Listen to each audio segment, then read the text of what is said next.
And Lieutenant Dove, where are you currently employed, sir? For the South Carolina Law Enforcement Division, known as SLED, in the Computer Crime Center. And what's your rank? I am a lieutenant in the unit. So you're in a supervisor capacity over the computer crimes unit? Yes, sir, I am. And how long have you worked at SLED? I began my career at SLED in June of 2008. And did you have law enforcement experience prior to working at SLED? Yes, sir, I did. I began my law enforcement career in December of 1999 with the West Columbia Police Department. I served as a patrol officer and a school resource officer with them. I also was with the Richland County Sheriff's Department for several years as a resource officer. And then I came back to West Columbia as an investigator, handling family violence, elder abuse, child abuse, sexual assault investigations before coming to SLED. And since you've been in SLED, I believe did you just say it was 2008 when you started SLED? Yes, sir. What roles have you filled at SLED since 2008? When I began at SLED, I began as the undercover chat specialist dealing with internet crimes against children and also doing digital forensics, whether it be computers, cell phones, tablets, at the time GPS systems. From there, I moved into the role of working with file-to-file trading of child pornography and dealt with that. And then from there, I moved into the role of doing general investigations while continuing to do digital forensics before I became a supervisor. All right. And you're a supervisor over computer crimes, is that correct? Yes, sir, I am. And just briefly, what exactly does computer crimes do at SLED? Computer crimes at SLED, they do several things.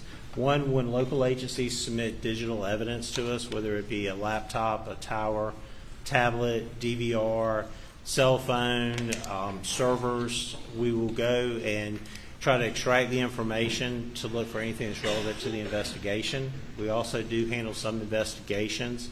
We also do internet and other kind of investigations, along with doing intrusion investigations on servers and ransomware. Okay. Now, you've talked a little bit about computer and phone forensics, and that's something you have experience in, is that correct? Yes, sir. Give the jury a brief description, and we'll get into more details later as we go through some of the evidence, but what is computer forensics and what is phone forensics, and how are they different? Computer forensics, when we receive a computer, whether it be a laptop or a tower, it's going to be treated the same way. We're going to attempt to remove the hard drive from it, connect the hard drive to a physical write blocker, which is a piece of hardware that we connect it to. We also use a software write blocker. That way we can extract the information and get a bit-by-bit forensic copy of all the addressable area on the drive. And then that way, that's what we work off of, is that copy, so that we can then do not disturb the original evidence when we're looking to see what's on there. Cell phone forensics are a little bit different. You can't remove necessarily, especially with the newer ones, you can't go and remove a hard drive from the cell phone. So many times what we have to do is connect the cell phone to hardware devices, whether it be Cellebrite, Gray Key, Axiom, or one of the other ones out there. Once we connect it, then we will extract the information from that and then work off that information that's extracted from that in order to do the examinations. Okay. All right. And have you had training over the years in computer and phone forensics? Yes, sir, I have. All right. Can you briefly describe to the jury some of the training you've had? Yes, sir. If I may refer to my notes. I am currently a certified Cellebrite operator. I'm a Cellebrite certified physical analyst. I'm certified in advanced smartphone analyst with Cellebrite. I'm certified with, used to be Black Bag, Mobilize operator. I'm certified as a blacklight examiner, and I've also received certification for Axon Investigative Certified Operator and Examiner. I'm currently a member of the Secret Service Task Force. I'm also a member of the FBI Cyber Working Task Force and also the FBI InfraGuard, along with the South Carolina Internet Crimes Against Children Task Force. I've received training from Cellebrite to receive these certifications and been tested on those. I've also received training with the National White Collar Crime Center for basic data recovery and acquisition, identifying and seizing electronic evidence, encryption, metadata and EXIF tags, electronic law enforcement seminars, basic computer skills for law enforcement, network intrusion response program, introduction to cell phone investigations, virtual currency, blockchain tracing, and cryptocurrency anti-money laundering, and the future of preserving digital evidence. I've also attended the National Computer Forensic Institute with the Secret Service and received training in the basic computer evidence recovery, basic network investigative training, point of sale training, advanced forensics training, network intrusion response program, digital evidence investigations, MAC forensics training. I've also received training from Access Data, also known as FTK, and Internet Forensics. I've received training from Texas A&M, their School of Engineering Extension Services, through FEMA for forensic or digital forensics basics, network assurance, information security for everyone, cyber incident analyst and response. Also received training from HIDA courses at Atlanta, Carolinas, the social media resource investigations, Black Bag as technology, where I received training to become a certified mobilized operator. Also with basic technology for autopsy 8-hour online training, which is a forensic tool to use for computers. Intro to DFIR, the divide and conquer process. I've attended magnet forensics virtual summits for pattern of life analysis, timeline user generated activities. Virtual summit, taking a bite out of a Chromebook analyst. Virtual summit, taking the first steps into Windows and memory forensics. Virtual summit, the evolution of ransomware, attack, investigation, response, and prevention services. That's just to name a few. I have several more pages of them if you'd like me to read them. I think that should be sufficient for now, anyway. Have you been qualified as an expert in court before? Yes, sir, I have. In what areas? I've been qualified as a computer forensic expert and also as a cell phone forensic expert. All right. Approximately how many times have you been qualified in court? 6 times total. All right. Your Honor, at this time, the state would seek to introduce Lieutenant Dove as an expert in cell phone forensics. As a defense. No objection. Ladies and gentlemen, he is so qualified as an expert in the field of cell phone forensics. You may proceed. Thank you. All right, Lieutenant Dove, a few minutes ago you briefly kind of discussed the process of extracting data from cell phones. Is that correct? Yes, sir, I did. Let's get into a little more detail of that process. First of all, when you receive a cell phone in a locked state, are you able to access the files on that phone? No, sir. We're not able to access all the files on there. Why is that? Because with modern cell phones, when they are in a locked state, the files are encrypted on there. They usually use 256-bit encryption, and they're based with the Apple phone, for instance, they're based at a file level encryption so that you are not able to pull the file out and look at it until you decrypt it or unlock the file. All right. And once the phone is unlocked, you're then able to access the data, correct? Yes, sir, we are. What is a phone extraction, first of all, and then what's a phone extraction? A phone extraction would be us retrieving as much information, user information, off of that phone as possible. And then once we take that information, it's put into, depending on the software, a lot of times it's put into a zip file.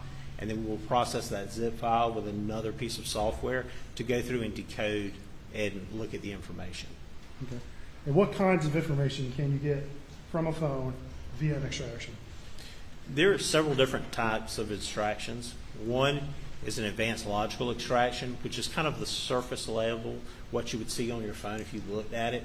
Then you have full file system extractions that go deeper, which will get hidden files that you may not see, like databases in there that are running in the background that you won't see, but yet it contains information. And then the ultimate is a physical extraction. Now, physical extraction involves things whether you're going to root a phone or you're going to jailbreak a phone. And what that means is, basically, I'm going in and removing all security features from your phone so that now it's wide open and something could happen to it, which we don't practice rooting or jailbreaking phones because it is a huge security risk for the owner. And I think you kind of mentioned this, but there are different types of phone extractions, correct? Yes, sir, there is. And just name a few of them. There's the advanced logical extraction, like I described, it's just kind of the surface level that you go through. It's what you see on your phone. If you look at it, you see the text messages, call logs, pictures, things like that. Then you have the file system, which are going to get you databases in there. They're going to get you things that you're not seeing, along with the surface level. And then, of course, you have the physical, which ultimately gives you programming ability to the phone. So there's three general categories or types of extractions. Is that correct? Yes, sir. Okay. All right. And imagine in doing this in your computer lab, you have access to multiple types of software to help you extract and process this data off these phones. Is that correct? Yes, sir, we do. All right. And what's some of the software you use to help you with these phones? Some of the software we use, we'll use Cellebrite, whether it's their UFED Touch, which is a hardware device to extract information. They have a 4PC version, which is it sits on your laptop or your computer. We'll use that to extract. There's also Axon by Magnet Forensics that we'll use to extract stuff too. And then Cellebrite also offers several other things. The one we'll use a lot is GrayKey, which we use to extract information from iOS devices or from Android devices. Okay. And how do you decide what software to use on what device? It really depends on what we're looking for and the state of the device when we receive it. If we receive a phone that we have a passcode to they're just looking for call logs and pictures, the investigator, sometimes we'll just use Cellebrite for PC or physical analyzer, and we'll just do advanced logical extraction for them. Most of the time, though, we always try to get a full file system because there's additional stuff we can see and look at besides just that surface level stuff. So if it's an iOS and Android, sometimes we'll use GrayKey. If it's one of the other ones, sometimes we'll reach out to the Secret Service if we're not able to and use Cellebrite Premium. And we'll talk in more detail about each phone later, but in terms of your testimony today, we're going to focus on three different phones, and that's Maggie's, Alex's, and Paul's. And you've been able to process all those phones in your lab, is that correct? Yes, sir, I was. Just for Maggie's phone, what types of software did you use to process her phone? For Maggie's phone, I used several different softwares. I did the extraction with GrayKey in order to get the full file system, like I described. That way it gets more of the databases, more of the surface level stuff. From that, I used Cellebrite Physical Analyzer to go in and do the decoding and to analyze and look at the phone and the information on there. I also used Axon by Magnet Forensics. I used their tool to help validate what I was seeing with the Cellebrite stuff. And why do you use the three different types of software in this? Why did you use three different types of software on Maggie's phone? GrayKey is primarily just an extraction device. Okay. It's a piece of hardware like a box that you would connect to, and it helps to extract the information. It doesn't do any of the decoding or any of the analyzing of it. I used Cellebrite Physical Analyzer to go through to decode and do the analyzing. What I was finding on that, I want to validate that what I was seeing was being decoded properly and was right, so I ran through a separate piece of software so that I could see, and if it's getting the same information, then I know that both are decoding properly. So, for example, if you find a particular text or photo that has a certain timestamp on using Cellebrite, you want to check on Axiom to see if it has the same timestamp. Is that something you'd look for? Yes, sir. Correct. And what would that tell you if you saw they had the same timestamp? If it told me it had the same thing, they would have validated each other, that both were working properly and decoding the information properly.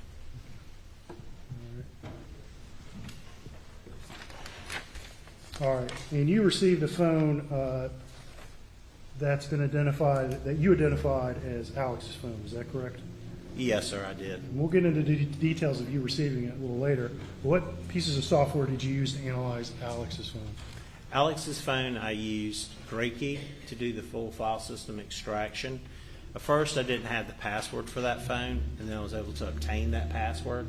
So I used it to the full file system, and then I ran it through Cellebrite Physical Analyzer, and then turned around and used Axon to validate my results to make sure they were decoding properly. Okay. And Paul's phone, which you've had an opportunity to process as well, correct? When I received Paul's phone, it had a lock passcode that I was not able to bypass with Grade Key. At the time, the software version that was running on the phone, the model of phone, it would not get a full file system and would not obtain the passcode. So I reached out to the Secret Service because they had additional resources to see if we could use their resources to obtain the passcode and the extraction. And ultimately, that was successful, correct? Yes, sir, it was. And that was John Van Ouden with the Secret Service? Yes, sir. That was my point of contact. That's who I took the phone to and signed over to. And then I received the phone back along with the hard drive containing the extraction he had performed. All right. And circling back to Maggie and Alex's phone, you provided passcodes for those two phones. Is that correct? Originally, I was provided a passcode for Maggie's phone.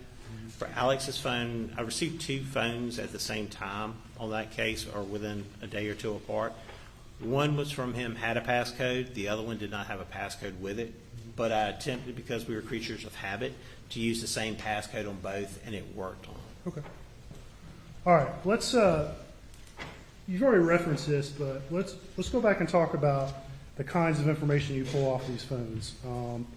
And there's user accessible information that would normally be accessible by a user of the phone, correct? Yes, sir. And let's run through real quick again. What are some examples of that type of information? That would be call logs, voicemails, photos. If you wanted to pull up and see things you had saved, like your alarms that you had on your clock setting, if you'd set any of those kind of things you would see on there. All right. And in a nutshell, that kind of information, if you just open up the phone itself, that's kind of the information you could go and see for yourself if you just went through the phone, correct? Yes, sir. All right. But there's other types of information on the phone as well. Yes, sir, there is. And that's information that a simple user can't necessarily access. Is that correct? Yes, sir, that's correct. All right. And tell us more about that information. First of all, where is it stored, how is it stored, and how is it accessed by in your lab? Phones use many times SQLite databases to store information. They will go in, and inside those SQLite databases are things we're able to obtain by doing the full file system extraction. And things you may see in that from a big one's called Knowledge C database. You can see if the phone has been turned, if it's in portrait mode straight up and down, or it's been turned to vertical in landscape mode. You can see if the power goes out on a phone from the power log database, and what kind of battery percentage you may have. It also will have things in there in the encrypted databases. It'll have geolocation stuff from GPS stuff. It'll contain things like Bluetooth connections, where you can see if your phone connected to a Bluetooth device previously and when was the last time it connected to it. And those are some of the things you can find in the different databases. All right. You just used a few words there. First of all, I think you said SQLite, right? Yes, sir. What is that, and what does that mean? The SQLite database is a database that's contained, the best way to think of it is think of just one solid file. All the information is contained inside that file. That file will go through, and once it fills up, it will delete out the oldest stuff and keep the newest stuff. If you think about your phones, you use your phones a lot. Usually what's going to start filling up on your phones are photos, videos, music, apps when you put those on there, those kind of things. And you'll start losing size on your phone. Well, the SQLite database, because it's a file, it's not going to continuously grow and eat into all of that space. It's going to take up a certain amount to begin with because it's an operating system, but it stays within that contained file, and that's where the information is. And it's also set up by tables, too. So you would have to go in and look at the different tables to be able to interpret the information. Okay. Now, those types of databases, I think you just said they're typically self-contained. Yes, sir. And they don't just keep writing to cover the entire phone memory, do they? No, sir. If you had a SQLite database like Knowledge C, for example, it's not. If you just continuously took your phone and went and changed the orientation of it, or you went and started doing things like plugging it into an outlet to charge up or unplugging it, doing different things like that, it's not going to eat up all your memory in the phone. Your memory is going to be mainly eaten up usually by photos, videos, apps that you download, things like that. And is there shelf life of this type of database information on a phone? Does it overwrite itself after a period of time? Yes, sir, it does. Okay. And just generally speaking, how often is that type of database stored on a phone? How long is this for, I should say? It depends. Depends on how much you're using that database. Some databases will do, it may overwrite information if you're using a lot within 2 days. If it's a location, like an encrypted cache database, it may hold it for 45 days. It's just going to depend how much, because it's self-contained, it needs that room. So it's always the newest in, the oldest out on that database, and it goes through constantly doing that. So it depends. It really depends on how much you're using that database. Whether you may see something that's 45 days old in there, or you may see something that's 2 days old or 2 weeks old.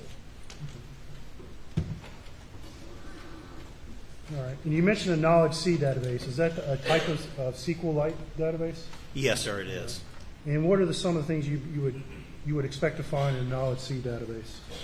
Many times in the knowledge C database, you'll see different things where you may see orientation changes. You may see if somebody pushes a button on their phone, like a power button, or it used to be a home button in the older model of iPhones.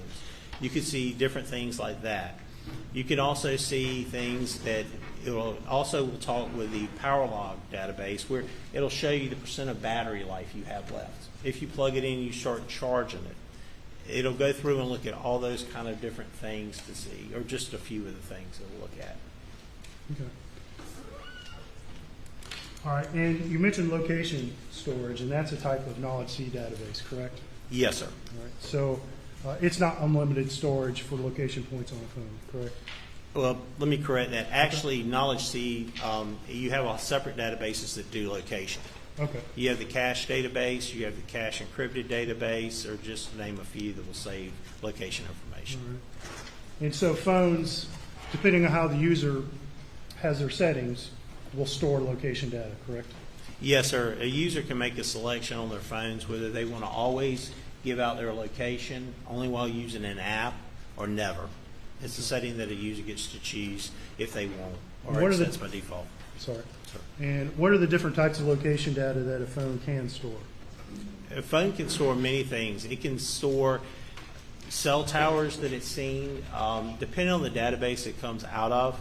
If it's the encrypted cache database, a lot of times it'll tell you what networks it's seen, but will not tell you the exact date and time that it has seen those networks.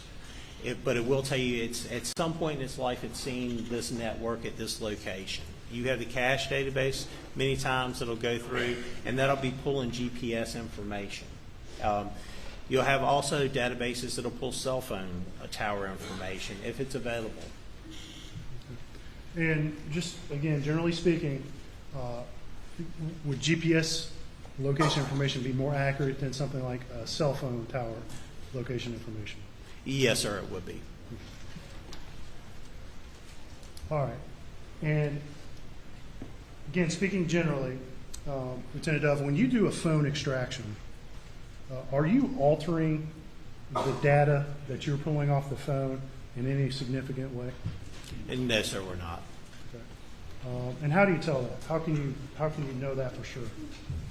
For example, if we use a phone and you use GrayKey to do the extraction on it, it'll produce a report, and in the report it'll tell us if it was successfully pulling it. It also will give us an MD5 hash value at the end, which is a mathematical algorithm that goes through and computes a very long number with letters and numbers. We can then take the extraction and run our own hash against it for an MD5 and compare it with another tool to make sure those two numbers match, and that means that no data has been altered. Okay. And have you performed these MD5 comparisons for the 3 phones we're going to talk about today? Yes, sir. Right. And you're confident in telling this jury that nothing you did significantly any of the data that you're going to tell them about today? Correct. All right. Let me ask you real quick, what is a Faraday bag? A Faraday bag is a bag that's used to put items in that can receive cell phone, Bluetooth connections, Wi-Fi connections, GPS things. It helps to block those items from being received on the device. Okay. And are there other ways to block a cell phone from receiving those types of signals? Yes, sir. And what are some of those ways? You can also place the phone in airplane mode. In airplane mode, when you set your phone to that, you will not be able to receive any Wi-Fi connectivity or cell phone connectivity from the cell towers. You can also remove the SIM card. It's another way of ensuring that you're not receiving those things. The difference in airplane mode versus a Faraday bag is the phone will still be able to receive GPS coordinates. Okay. All right. And what danger are we concerned about when we talk about putting a phone in a Faraday bag or in airplane mode? That somebody could wipe the phone remotely. Okay. And specifically, when you say somebody, who?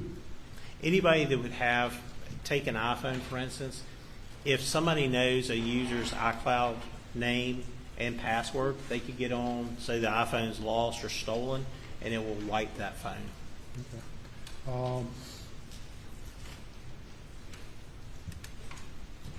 And so somebody has to have the Apple credentials if it's an iPhone.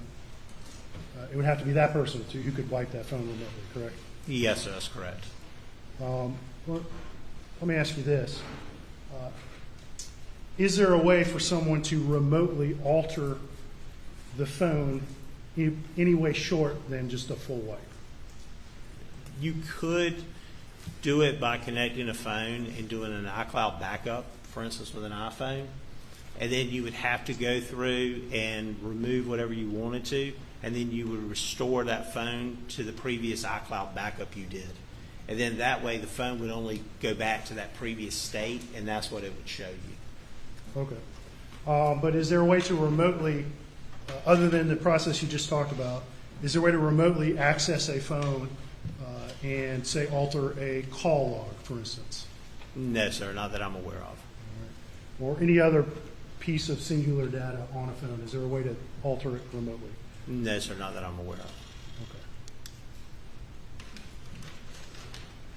Okay. And in terms of policy, is for SLED, is it SLED policy to collect phones and put them in a Faraday bag?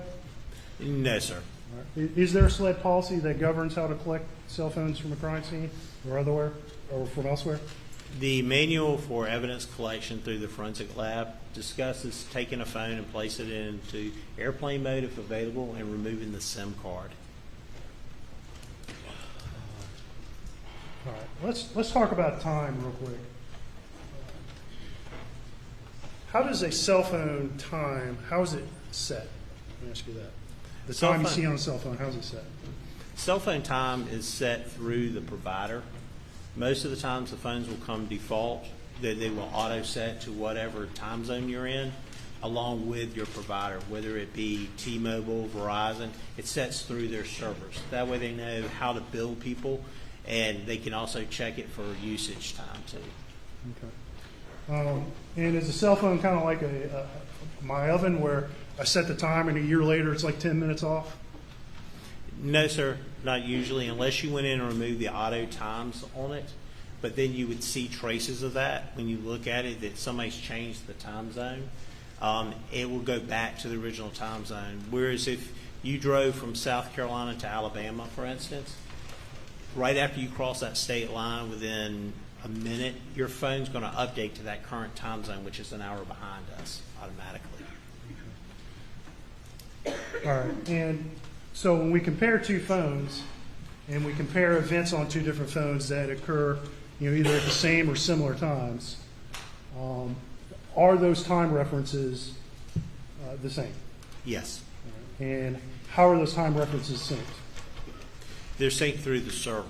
Each phone's going to be synced through the server individually, and then when you look at them, you can see what time zone they were set in, along with the reports, along with looking to see, and then you can always confirm if you needed to through like call detail records or something else if you want to go another step into validating the call logs versus what it's seeing from the cell phone provider. Okay. I'm going to show you, it's in evidence as State's Exhibit 204. 204.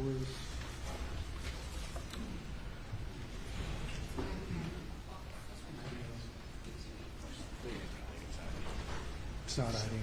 It was introduced yesterday.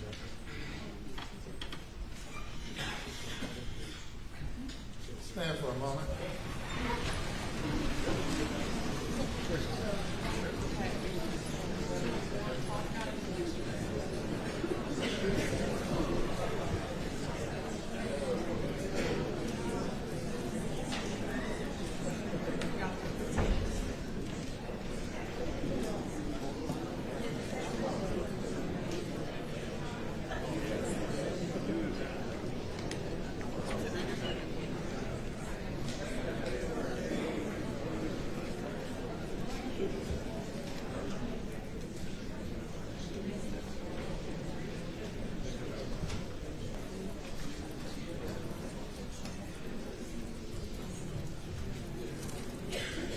Okay.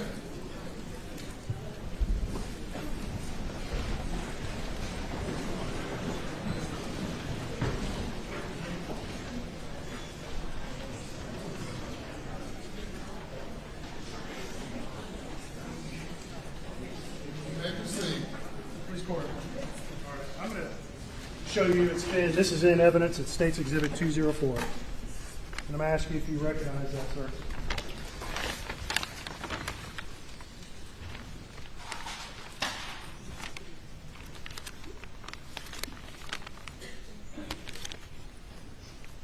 Yes, sir, I do. All right. And what is that item? This is an iPhone that we received in case 7021-0204. It was item 1 that, when after being processed, belonged to Maggie Murdaugh. Okay. And you received that phone. Do you recall when you received that phone? I would have to check my notes on the actual date. It was in June. I believe it was June of 2021. I received the phone from our evidence intake at SLED. Okay. And what did you do when you first received the phone and you went to examine it? When I received the phone, I returned to our unit where our evidence vault is held. I logged the item in to evidence. One of the processes we have when we log items in is we take photos of the item as it comes in. If it's got a cracked screen to it, we'll photograph that. If it doesn't have it, we'll photograph that. Once the item then is photographed, we'll go through, we'll process the phone as far as for evidence, where we'll go in, we'll look at the phone, we'll pull the SIM card out if it hadn't been pulled out, we'll check the IMEI number, we'll log it into our system, we'll place stickers on the phone and on the bag itself. Once that's done, then we'll take it to our evidence vault and sign it into a shelf in our evidence vault. Okay. I'm going to show you what's been marked as State's Exhibit 277. Do you recognize that, sir? Yes, sir. This is a photo I took when I examined this item. All right. And that item being? Item 1, the iPhone belonging to Maggie Murdaugh. And at this time, State would move to introduce Exhibit 277 to evidence. Submitted. And I'm going to show this. Are we up on the elbow? Yeah.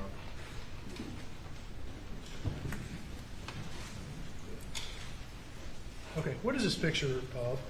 What do we see on this picture? This is a picture of her settings on her iPhone. I opened the settings. I went in and pulled up. It shows the name of Maggie Murdaugh has been entered as a name for the phone. It also shows that the phone has been placed in airplane mode, that the Wi-Fi connection is off, Bluetooth connection is on, cell connection is placed in airplane mode. Okay. So this is a picture you took, correct? Yes, sir, it is. And did you alter any of these settings yourself? No, when sir. you access this phone? No, sir, I did not. And we see the phone's in airplane mode, correct? Yes, sir. And is that the condition you received the phone? Yes, sir, it is. And was it? Do you recall if it was powered off when you received it? It was powered on when I received it. But it was in airplane mode, correct? Yes, sir.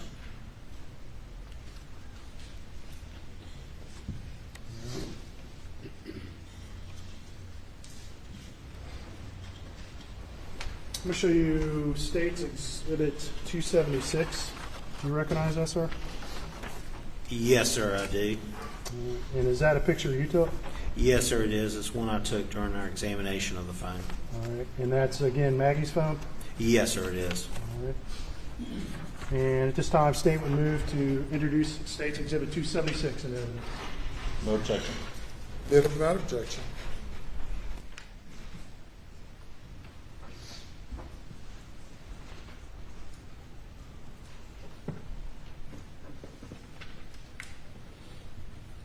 All right. And real briefly, what is that picture of? This is a picture of one of the screens on the phone that show the different apps on there. It also shows on there that there has been notifications received to those apps, such as CVS Pharmacy. It shows the little number 1 there that has been received a notification to that app. All right, and when you see a notification like that, what does that mean to you? What does that tell you? That they have been, one, that they have their notifications turned on. Because if you go through and set your apps not to notify you, then you won't receive them or see them. That a notification has been turned on for that CVS app, for instance, and that she has received a notification on there. All right, I'm going to show you, it's been marked as State's Exhibit 275. And do you recognize that, sir? Yes, sir, I do. What is that? This is the location service from Maggie Murdaugh's phone. During my examination, I pulled this up, and it shows whether apps and different things, if one, location service was turned on, but then 2, if it was always running, if it was only while the app was being used, or it was set to never. And at this time, State would move to introduce Exhibit 275 in evidence. No objection. Considered without objection.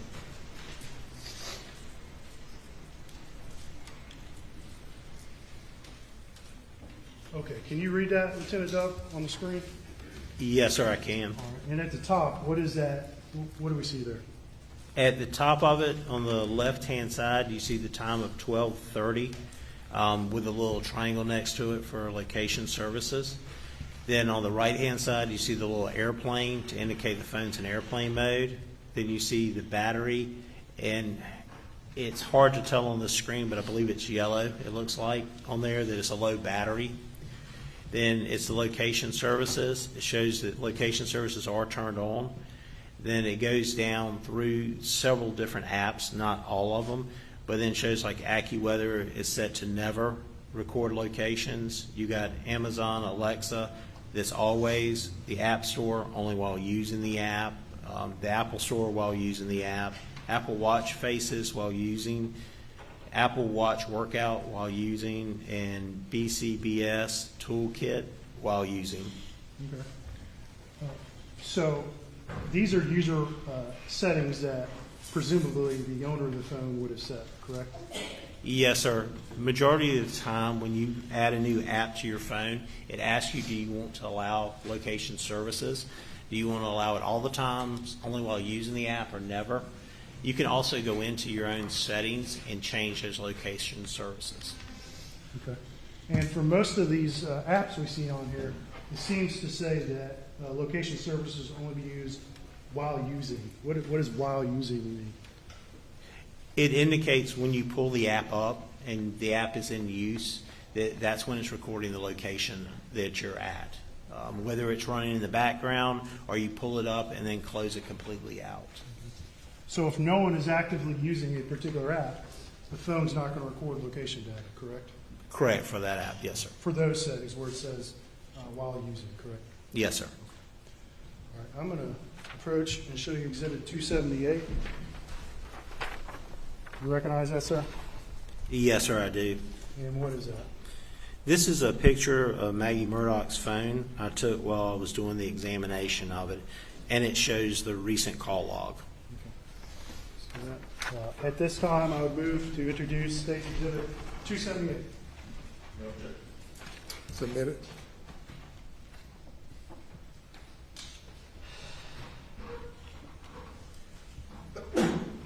And this is the recent call log from Maggie Murdaugh's phone, correct?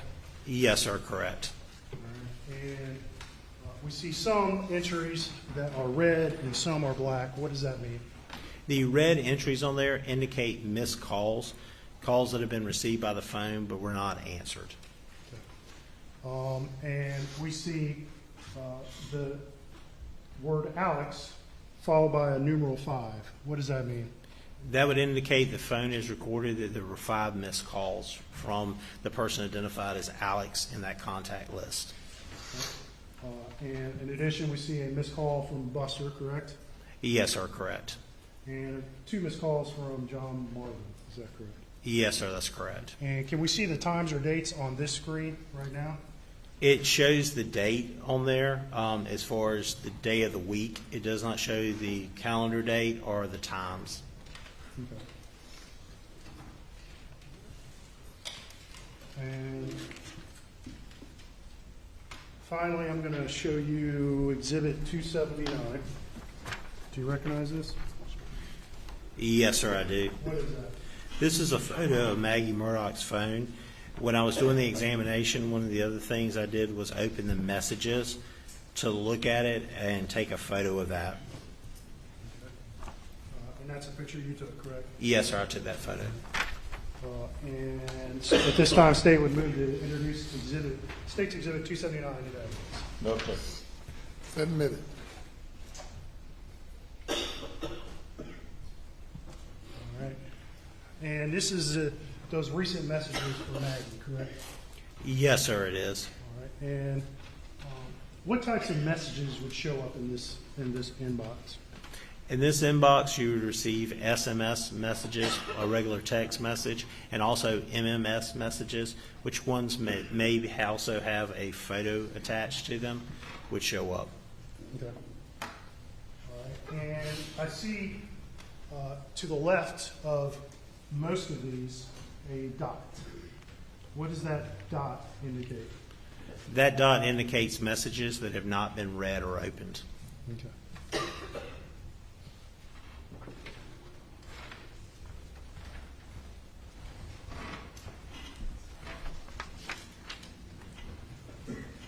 Okay.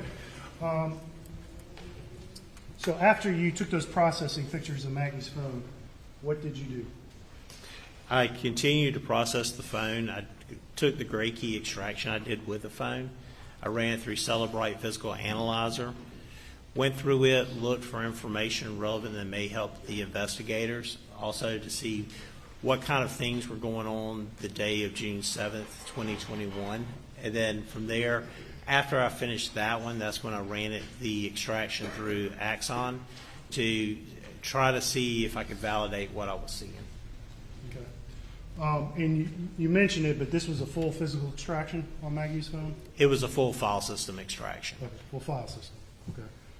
And you processed it in Cellebrite? Yes, sir. And does Cellebrite produce a full file system report?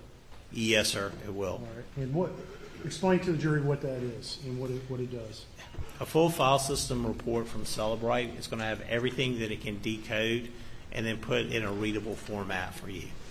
It's going to give you things like your health database stuff, like to show you your steps that you're taking, your calls that you've made or missed or received, your emails, your text messages. It's going to tell you if you connected to a Bluetooth device. It's going to tell you if you went and were in a certain area and you have geolocation information, such as GPS information. It's also going to tell you if you have mobile payments in there, where you can look and see what cards you had in your mobile payments. Just to name a few, it will pull thousands of pages of information if you ran a full one and pulled it. It'll also give you the configurations of apps. Also give you the databases too in that report. Okay. And you just mentioned it, but a full Cellebrite report is rather large, correct? Yes, sir. Depending on the size of the phone and how much information is on the phone, I have seen them run over 148 gigs in size for one report. What is a gig? A gig is a measurement that is used for data. Most phones nowadays, when you get them, are going to go 64 gigs. It's your smaller end, and they go up from there to 128 or 256 or even a terabyte now. It's how much data it'll hold. And phones, let's say just new models that the phones that Apple's selling, What's a common size that's sold by Apple today? Most of the time, people will acquire a 126 or 128 gig size. Then the next size up is the 256. This full-size Cellebrite report that you produced for Maggie's phone, do you recall how large it is? No, sir, not the full file system. I don't. All right, but it's large, correct? Yes, sir. It's if I remember correctly, it's probably about 68 gigs in total size. And if you wanted to print everything in that report, could you approximate how many pages it would take? No, sir. I would be venturing to guess. Looking at the timeline, for instance, in a report like that, you're probably talking about 9,000 pages just for the timeline section of that report. All right, I'm going to show you a box. I think the marker's on the inside, so you might need to open it up, but it's State's Exhibit 280. You can open it up and take a look at it.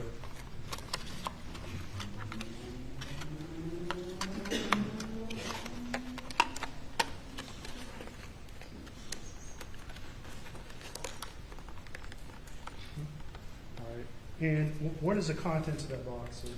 The contents of this box is a portable, solid-state external hard drive. Okay. And is that something you've had access to before? Yes, sir. And what did you do with that external hard drive? On this external hard drive, I provided a copy of the file system report from Cellebrite. I placed it on this hard drive. And for whose phone? This is for Maggie Murdaugh's phone. And you estimated it was in the neighborhood of about 60 gigabytes, is that correct? Yes, sir. Plus or minus? Yes, sir. It could be plus, probably plus that. And that represents the full file system that you pulled off of Maggie's phone, is that correct? Yes, sir, in a report format. And the phone's in evidence sitting right there in front of you. Is there any significant difference in the data that's contained on that phone and contained on that hard drive, other than the ability to access it? That's the only difference. All right. Your Honor, at this time, State would move to introduce State's Exhibit 280 into evidence. Submitted. All right, Lieutenant, we just talked about if we printed all that, it would be thousands of pages, correct? Yes, sir. And so for today, you've printed shorter reports that we can look at and discuss for Maggie's phone. Is that correct? Yes, sir, I did. But those reports are pulled from that full Cellebrite report on that hard drive. Yes, sir. Okay. Okay, I'm going to show you something that's marked as State's Exhibit 280. Take a look at that, sir. And do you recognize that? Yes, sir, I do. What is that? This is a report, a Cellebrite report from Maggie Murdaugh's phone that was pulled just for call logs with a filter established for just June 5th, 2021 to June 7th, 2021 as parameters for this phone. And so those are call logs that were stored on Maggie's phone. Is that correct? Yes, sir, they were. And explain to the jury real quick, they heard from a Verizon representative this morning, what's the difference between call logs stored on that phone and call logs that might be stored by a company like Verizon? When call logs are stored on the phone, one of the things on this report, for instance, it'll have network unknown. It's not pulling network information, so it doesn't matter whether you're using T-Mobile or Verizon for your phone. It's still going to pull the call logs.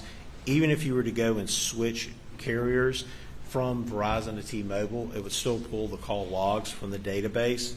One of the other things it'll do is it'll record times that the phone's receiving the call along with the amount of time that you spend on the call. It'll show if it was answered or missed on there. Okay. We're going to take a break. Yes, sir. At this time, ladies and gentlemen, if you go to the jury room, we'll take a 15-minute break.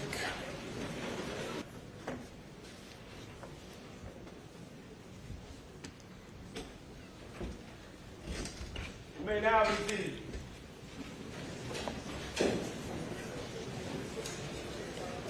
If you'll bring the jury, please.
Thank you. You may proceed. Thank you, Your Honor.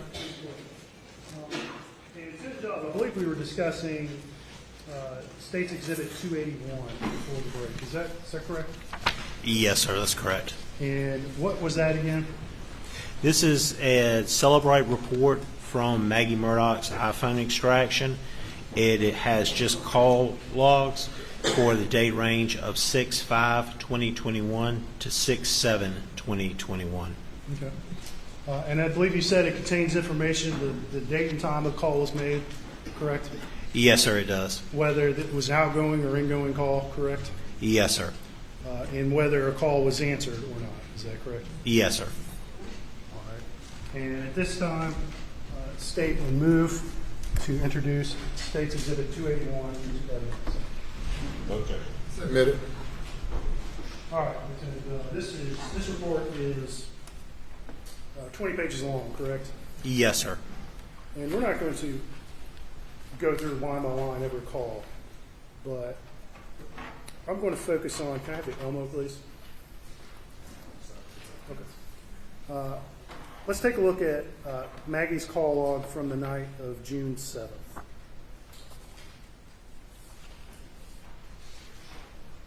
All right, can you read that from your screen up there, sir? Yes, sir. I can read down to item 8 on that. Okay, and actually we're going to go back a little bit more in time.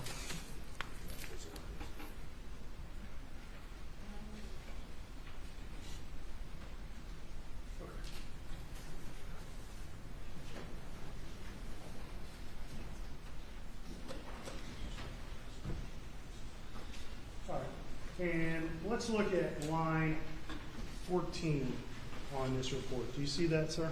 Yes, sir, I can. All right. And first of all, when I say line 14, what am I referring to on there? On the left-hand side of the picture, there's a column, and when you build a report, it adds the numbers just to make it easier to keep track of in that report. If you added this report with another piece of item, whether it's text messaging or voicemails, it would change the numbers. Okay. And on line 14, what is that data entry? What does that represent? It represents a call that was outgoing on this phone. All right. And we see a number. Don't read the number, but we see a number and a name below it in the second column there. Is that correct? Yes, sir, that's correct. And what's that name? Barbara. Okay. And did you say that this is an outgoing call or an ingoing call? It shows the direction as an outgoing call. Okay. Now, I look at line 13, and I see another entry that says Barbara. What is that? That is the same call. It's entered in two different databases, and it pulls from both databases because it's both call logs. All right. And so there's two databases for call logs on Maggie's phone? Is that what you're saying? Yes, sir. And just briefly, what does that mean? There's two different logs. There's several different SQLite databases in a phone, and it's going to contain the information in different places.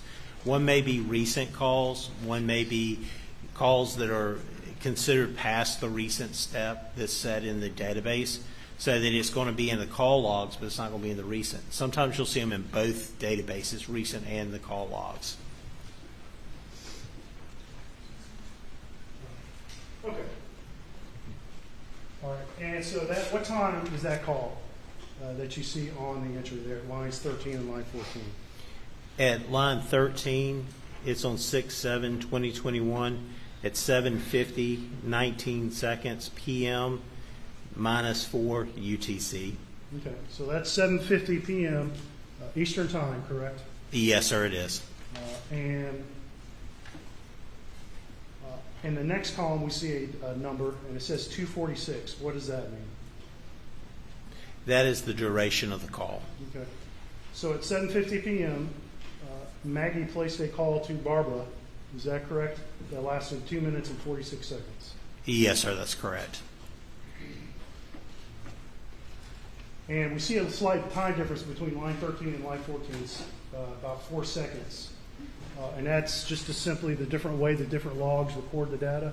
Yes, sir, it's because they're going into different databases, so there is a lag in that. But your testimony today is, what is the exact time that call was placed to Barbara? That call was placed to Barbara at 6/7/2021 at 7:50, 19 p.m. Okay.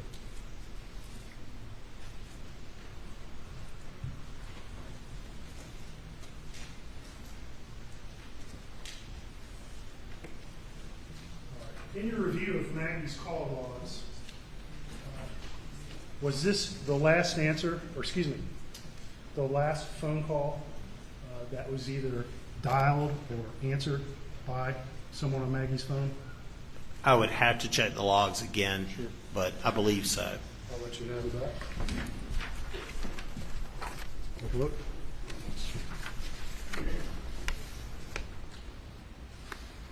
Yes, sir, that's correct. That's the last answered call or one that was shown in the direction of outgoing. All right.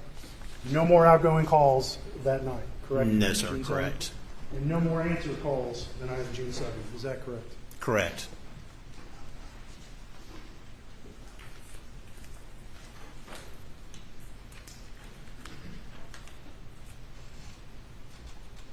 Okay.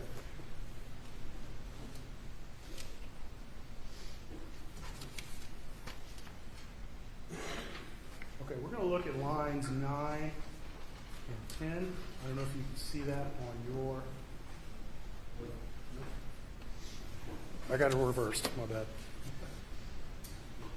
There we go. Okay, let's look at lines 9. You can't quite see the line. You can see line 10, correct? Yes, sir, I can. And there's a staple there, but above that should be line 9, correct? Yes, sir. All right. And then we also see lines 11 and 12, correct? Yes, sir, we do. All right. And what do lines 11 and 12 show? They show that the phone from Maggie Murdaugh received a phone call from 1-803-942-1227. On line 11, it has the name Alex associated with it. Shows the direction as incoming. Okay. And was that call answered? No, sir. Okay. And again, we see 2 line entries for the same call. Is that correct? Yes, sir. However, there's a difference. One line, line 11 says Alex, and line 12 says PA. Is that correct? Yes, sir. But they're the same number, though, correct? Yes, sir, they are. And again, briefly explain why we see a Alex and a PA between those 2 lines. Because they're 2 separate databases that these were entered into. And when you set up your contact list, you can go through and if you wanted to set a name for either a spouse, a child, or a good friend, you can set it how you want it to be. And that's going to show up from the contact side of it. Okay. But it's the same call, correct? Yes, sir. It's the same call, same phone number that it was received from. Okay. Let's look at line 10 and 9 directly above that. Again, the 9 is slightly obscured. But what do we see there? What activity do those 2 lines represent? Those 2 lines showed calls from 1-803-942-1227 Line 10 has it as PA. Direction shows an incoming call, and it shows it as a missed call. Okay. And again, it's Alex and PA, but it's the same number ending in 1227, correct? Yes, sir, correct. And you've had an opportunity to examine a phone associated with 1227, correct? Yes, sir, I have. And whose phone is that? That was Alex Murdaugh's. And again, that time is what?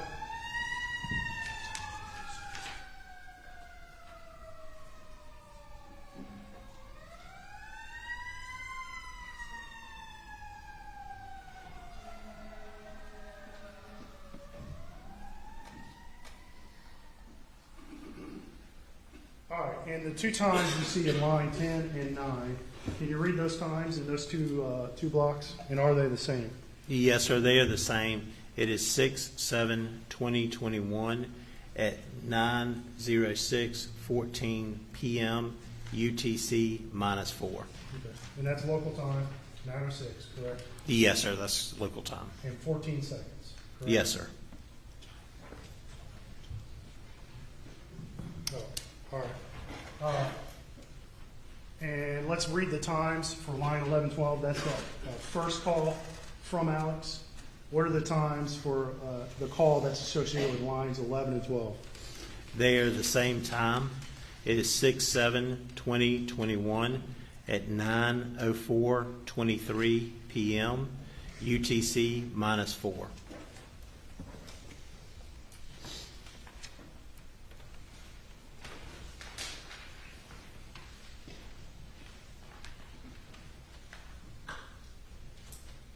All right, we're going to talk about a few more lines here. Let's talk about lines 7 and 8 on this report. I mean, what does this information show? It shows a phone call of 1-803-942-1227. On line 7, it has the name of Alex. Direction shows incoming, and it shows that it was a missed call received on 6/7/2021 at 9:06:51 p.m. UTC -4. All right. And again, those are two lines associated with the same call, correct? Yes, sir.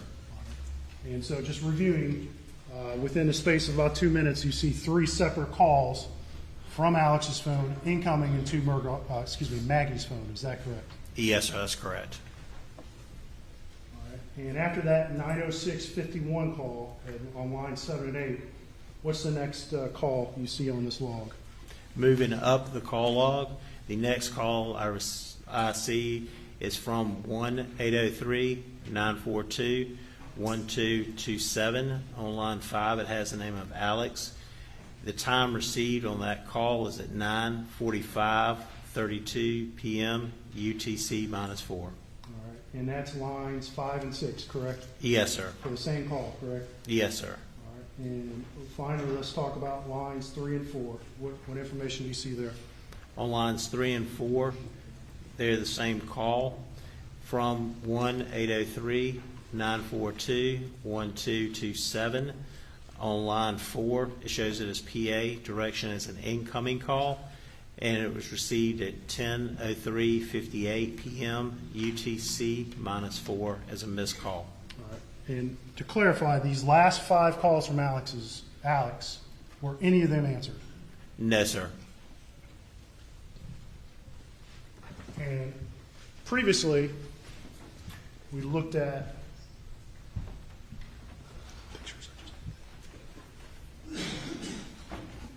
when you took pictures of Maggie's phone, you took a picture of her call log, correct? Yes, sir, I did. All right. And I'm showing you again. I'm going to put it up on the screen. It's been admitted, Exhibit 278.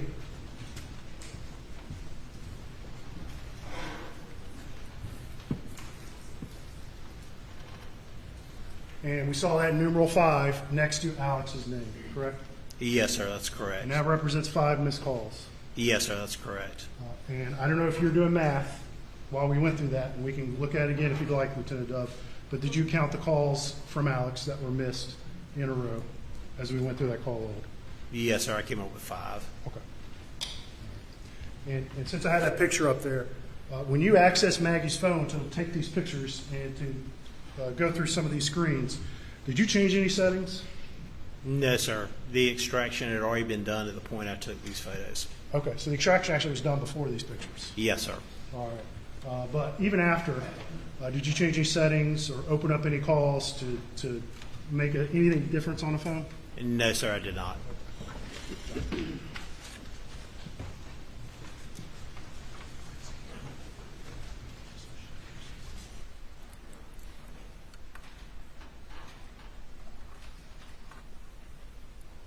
And just looking at Maggie's call log on the phone itself again, this is still 278. We talked about calls with Barbara that were 7:50 p.m. on the call log, correct? Yes, sir. And looking at this screen, we see a call before that, before Barbara. Is that correct? Yes, sir. And who is that name on that call? Mary Ann? Okay. And was that a completed call? Yes, sir. It shows as a completed call, not a missed call. Okay. And can you look at the screen, and maybe you can't, can you tell from this screen itself whether it was an incoming or outgoing call? No, sir. I cannot tell for sure with the Before- screen. If we looked at it on the call log we just talked about on Exhibit 281, you'd be able to tell that information, correct? Yes, sir. Okay.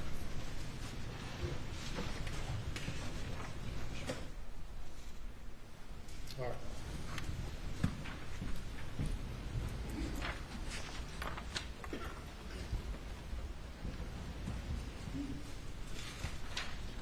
Okay, so let's move on.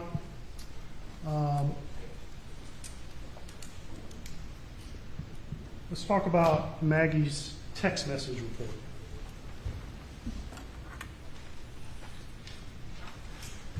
I'm going to show you something that's marked as Exhibit 282. Do you recognize that, sir? Yes, sir, I do. What is that? This is a Cellebrite report I produced from Maggie Murdaugh's phone that has text messages with a report filter that was set from June 7th, 2021 to June 7th, 2021 for just a 1 day's worth of text messaging. And what kind of information does that report have on it? General information it has on the beginning of the report is going to have information about the device as far as the Apple ID and what the name is that's associated with the phone, the type of phone, just general data as far as device information. On the other pages, you'll see text messaging that's on the phone, who they were from, the text message, the date, and also show the status if it was read or an unread message. And when you look to see if it was read or unread, if a message had been read, would the phone record that time and date the message was read? Yes, sir, it does. At this point, the state's going to move to introduce State's Exhibit 282. Submitted. Thank you. All right. Now, let's talk a little bit about how the text messages are organized in this report. Is it strictly chronological through? No, sir, not always. Sometimes they can get a little out of order, depending on when the text messaging and the filters you set on the report. Okay, and how did you set that up on this report? I can get back to you to look at.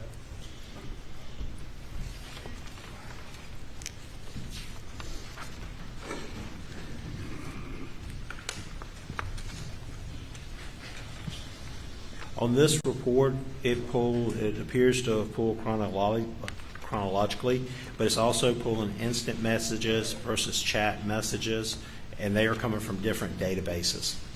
Okay. So if it came from a different database, it's separate, but all the SMSs should be in chronological order, correct? Yes, sir. So let's look at a few things here.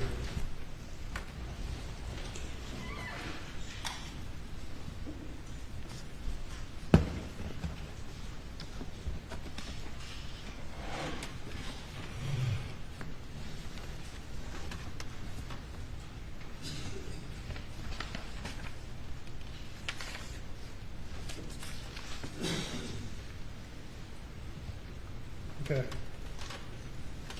This is page 31 of this report. All right. Can you read that at the bottom then? Is that readable? Just part of the bottom is readable. Sorry, I was looking at the wrong one. Okay.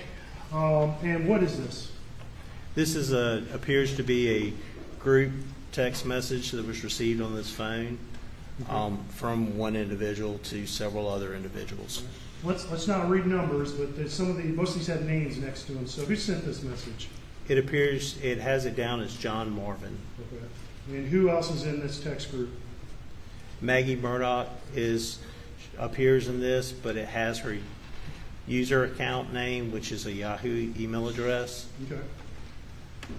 It has Alex, Christy, Lynn, Alan, Liz, and it has one phone number that does not have a name associated with it. Okay. All right. And what time did this text message arrive on Maggie's phone?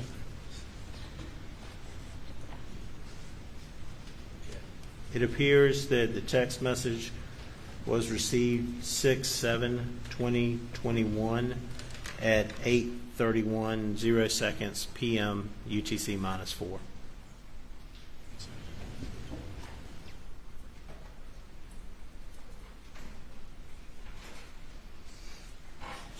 I think without defensive objection, the state's going to move to seal this as per the evidence per the previous protocol. Your Honor, and I understand that's just protect the phone numbers and email addresses of the other folks on here. We have no objection. Is that correct? No objection to sealing phone numbers. Okay. All right. Now, look, real quick, what time did that text arrive on Maggie's phone? It shows at the bottom of it at 6/7/2021 at 8:31 p.m. UTC -4. Okay. And was that text message read? Yes, it shows it as read. Okay. And what time was it read? It shows it as read on 6/7/2021 at 8:31:16 p.m. UTC -4. So about 16 seconds later. Correct? Yes, sir. All right. Can you read this text message, please? Yes, sir. It says, I plan to go over to visit Dad tomorrow afternoon. Is anyone else planning to go? All right. And that's from John Marvin, correct? Yes, sir. And we're not going to go back and look at the previous text in this thread, but what is the general topic that they're discussing, just for context for the jury? It appears that they are talking about going to visit Dad tomorrow and trying to find out if anybody else plans to go over with them at any time. And this is a response to a series of texts about Randolph, Alex's dad, and his health, correct? Yes, sir.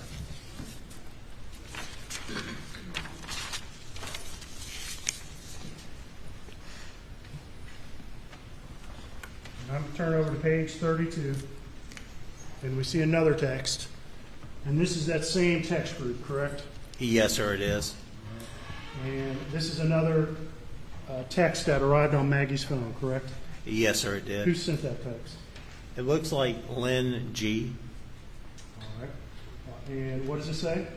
It says, I'm in court all week with an emoji. Okay. All right. Was this text read? Yes, sir. It shows it as read at 8:49:27 p.m. UTC -4 on 6/7/2021. Okay.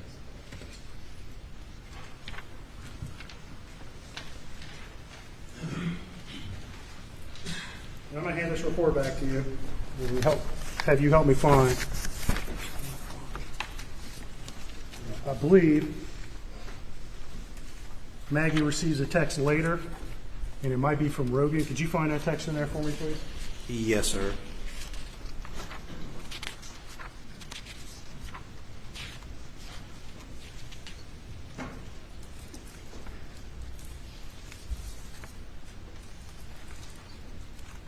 Yes, sir.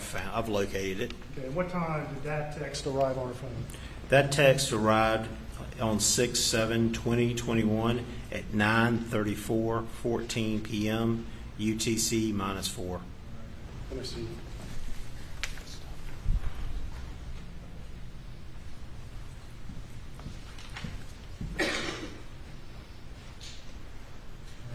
that text is from who? That text, it says it's from Rogan.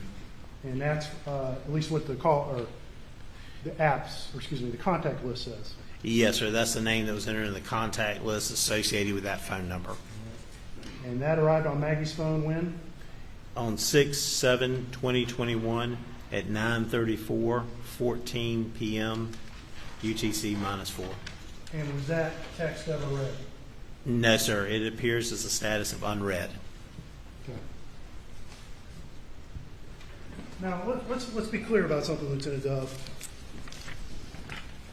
You know, when we say a text is read or a call was answered, can you know for certain from your forensic analysis of who the actual person was who answered a call or made a call or read a text? No, sir. I cannot tell you who did it. I can tell you that the phone has the information. The phone recorded certain information, but I can't tell you who's actually touching the screen or pushing the buttons on it. Okay. But in order to place a call or to place a text or to read a text, what condition has to be satisfied?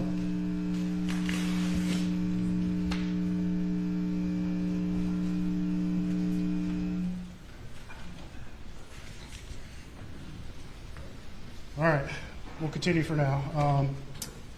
Where was I? What condition has to be satisfied in order for someone to make a call on a phone? Unless you're making an emergency call, like a 911 call, you would need to know the passcode to be able to unlock the phone to get to the contact list or either to the number pad to dial the number. All right, so you need to know the passcode, correct? Yes, sir. To unlock the phone, correct? Yes, sir. And are there other ways to lock these phones or unlock these phones? There's also, too, with iPhones, which this one was, there's the biometric way of doing it. If you set a face unlock, where instead of having to enter your passcode every time, you can look at it, the camera will activate, and then it'll unlock via your face.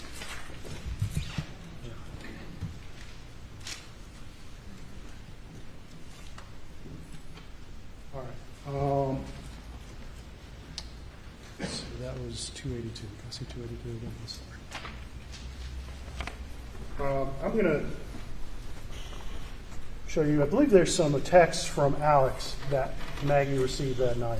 Can you find those in that report, sir? Yes, sir.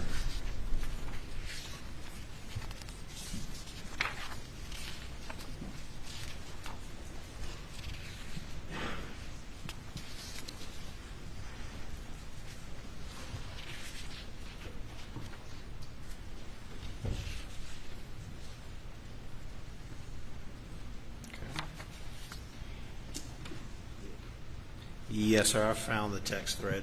Okay. All right. What's the beginning?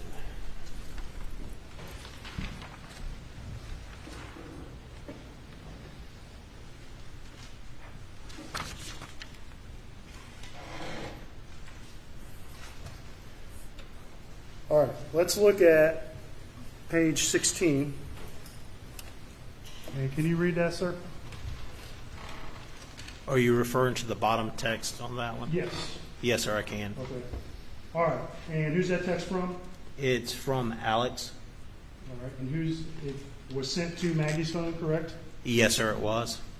At what time did that arrive on Maggie's phone? It shows 6/7/2021 at 9:08:58 p.m. UTC -4. Okay. And was that text ever read? No, sir. It shows the status as unread. All right. And I can hand you back the report if you need to refer to it again. But we previously discussed a text at 8:49 and 27 that from Lynn G, I believe, that was read, correct? Yes, sir. Is there any texts that arrived on Maggie's phone after that time that were read? No, sir, there was not.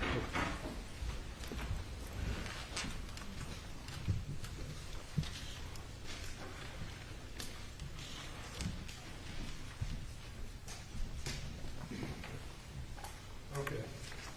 And I'm going to hand you the March of States Exhibit 282. And I'm going to ask if you recognize that, sir. Yes, sir, I do. What is that? This is a Cellebrite report that I produced from Maggie Murdaugh's phone. It has on there device events from her phone with a date range filter placed on it for the day of 6/7/2021. Okay. All right. And what kind of information is contained in that report? In this report, it's going to have different information in there as far as activity. It'll have location information in there. It'll also have whether the phone was unlocked, if it was locked, if there's orientation changes. It'll also pull if it was plugged in, whether to a car or to the wall to charge. And most of this is information that's stored in those databases we discussed previously, correct? Yes, sir. Most of this information is in the Knowledge C database. Okay.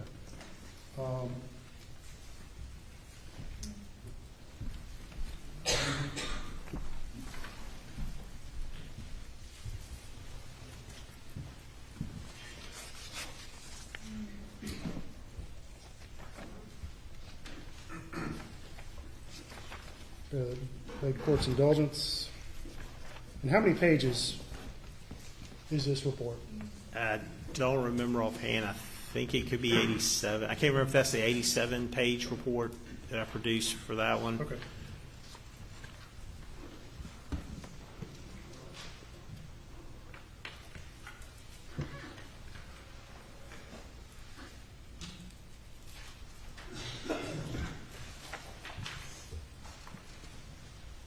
Okay, I'm going to direct your attention, if you can read that, to line 4336. Do you see that at the bottom, sir? Yes, sir, I do. All right. And what information is contained on line 4336? It has the first column has the number, then it has device events. The next column that's populated has a date of 6/7/2021, 8:17:15 p.m. UTC -4 start time. Then the column, 2 columns over, it has unplugged, and this information was obtained from the Knowledge C database. What does unplugged mean? It would indicate that the phone was unplugged, whether from a vehicle or from a wall or a computer that it was charging.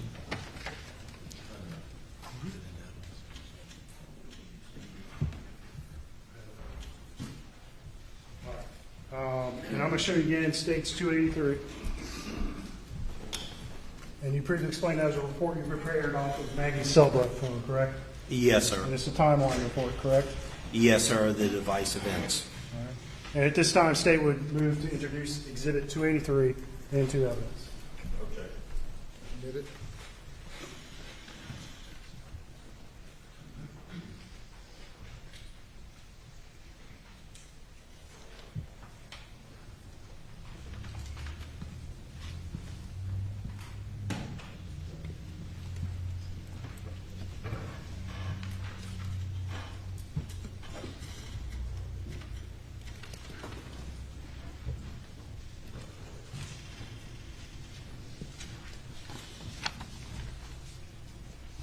Okay, I'm going to direct your attention to line 4354. Can you see line 4534? Yes, sir, I can see 4354. And what's the date and time associated with that log? 4354, the date associated is 6/7/2021 at 8:30:23 p.m. UTC -4. And what is that data entry? That entry shows Poshmark buy and sell fashions. Would that be a website? Yes, sir. And what does that indicate to you was occurring on this phone at that time? That it was possibly running in the background. Okay. Would this be a website that had been previously accessed on this phone? Yes, sir.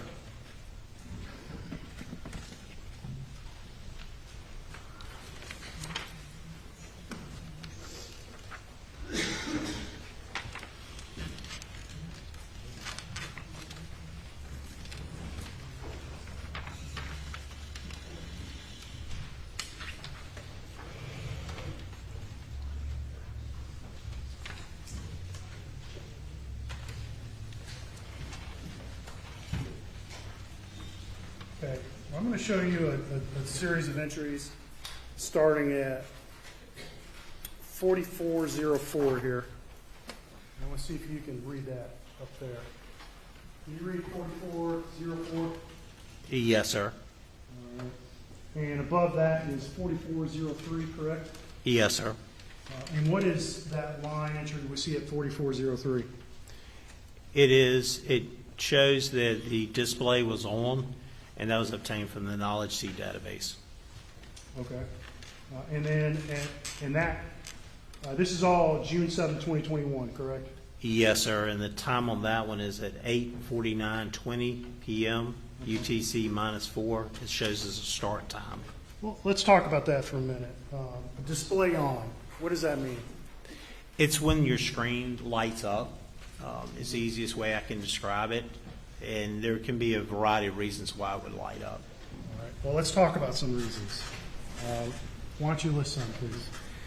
If you receive a notification, whether it's a call, a text message, if you have it set to receive notifications from an app, like the CVS app that was previously on there, you receive those notifications, your screen, if it's your phone sitting down and not being used, it'll light up to let you know that you received the notification. It can also light up if you have too much vibration sometimes. If you're walking around tossing your phone up and down, sometimes it can light up. There's various reasons what could cause it to light up. Could bumping the phone light up the screen? Yes, sir, it could. Could picking a phone up light up the screen? Yes, sir. So, of those reasons you gave, some of them sound like there could be human caused, correct? Yes, sir. And some of them sound like could be processes that are on the phone itself and requires no external human interaction, correct? Correct. All right. So, bumping a phone, that's a human interaction. If someone physically bumps a phone, correct? Yes, sir. But if a notification comes in and the screen lights up, is that something necessarily the user caused? No, sir. So it could just happen on its own? Yes, sir. Okay. So let's look at line 4404, the line below that. And I think we've got the date established, but what time is that line at on line 4404? It shows a time of 8:49:26 p.m. UTC -4 as a start time. And what kind of data entry is that? It appears to be an SMS or a text message that the phone was processing. Okay. And then below that, on line 4405, we see a device event, correct? Yes, sir. And at the same time, correct? Yes, sir. And what does this say?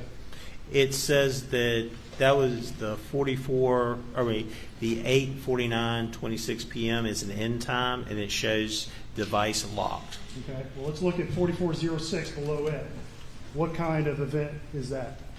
That shows an event of the device unlocked. Okay. So the phone's unlocked at 8:49:26, correct? Yes, sir. Okay. And then at line below that, 4407, we see the display is back on, correct? Yes, sir. It shows display on. Well, what did we just previously talk about that happened at 8:49:27? That's when a text message was received. Was it received or read at that point? I would have to go back and look at the report. I believe it was read. Okay. It was read? Yes, sir. And so when you see this sequence of events on this timeline log, what would you associate that with, knowing the fact that there was a text message read at that time? That a text message was received on the phone, that the phone was unlocked to read the text message. Okay. And I think I might find that report again, which is, just to refresh your memory, 279.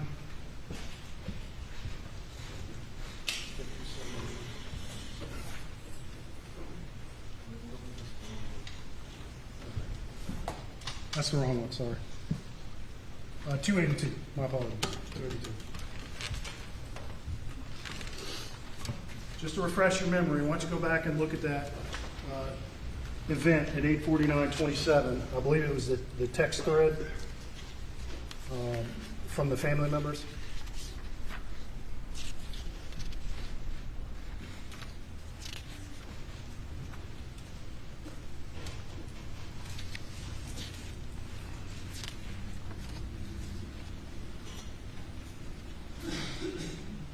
Yes, sir, I found it. And what time did that text message arrive on the phone? It arrived at 8:31:47 p.m. All right. And what time is it read? It's read at 8:49:27 p.m. Okay. And so just so we don't get things confused or mixed up, that text message had been on the phone for a few minutes anyway by that point, correct? Yes, sir.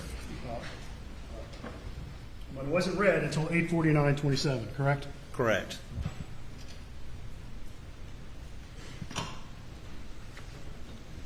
All right. Let's keep going here for a minute. All right. Let's look at line 4409. Do you see that line on your screen, sir? Yes, sir. Okay. And what is this line? What does this represent?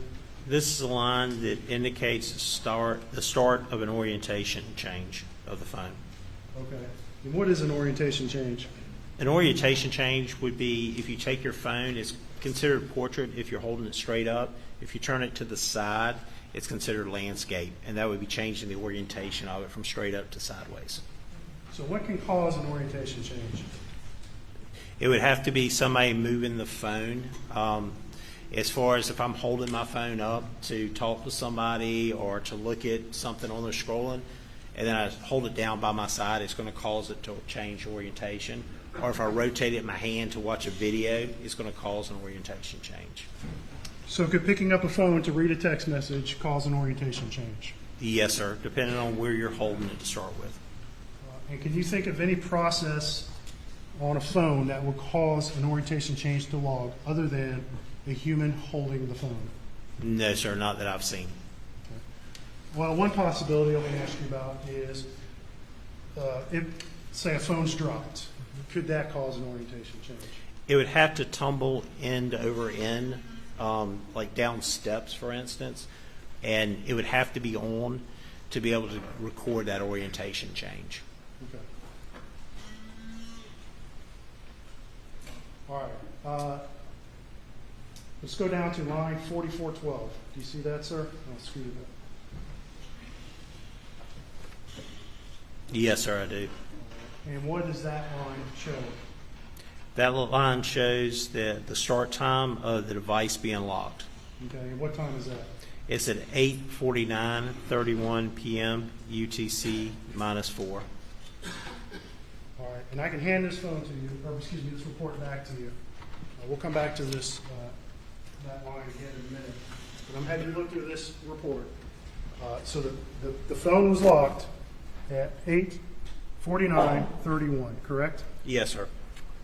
Can you look in that report and determine if at any point later that night the phone was unlocked?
I do see on here where it does show that the lock stage ended on 6/8/2021 at 1:10:35 p.m. UTC -4. And that's the next day, correct? Yes, sir. That's the next afternoon at 1:10 p.m. Okay, so that phone was locked between 8:49:31 and 1:10 p.m. the next day, correct? Yes, sir. Okay.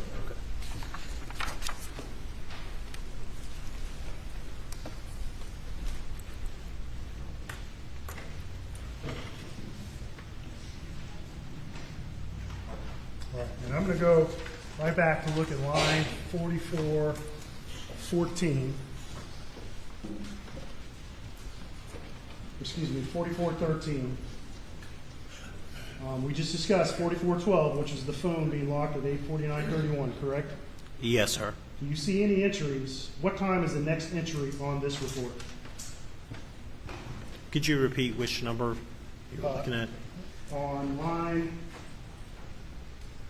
4412, we see the phone is locked at 8:49:31, which is what you just testified to, correct? Yes, sir. What time is the next event on this log? The next event on the log shows display off at 8:53:08 p.m. Okay. Is there anything that occurred on this report between those two times on this phone? Not on the device activities report or the device event report. Okay. And at 8:53:08, what do we see? We see that it's the end time for the display off. Okay, and that's line 4413. Yes, sir. And then we see at 4414, what happened? It's an orientation change. Okay. And at 4415, what happens? The display comes on. Okay. You just said it was an orientation change, correct? Yes, sir. And what does that, from your expert opinion, tell you is going on with this phone? It's an end time for an orientation change from landscape. In my opinion, the phone's going from being landscaped, being held like this in a position like this, to going into the portrait position, which is up. And you previously testified that there's only a very small number of things that can cause an orientation change, correct? Correct. And it's most likely that that's a human-caused event, correct? Correct.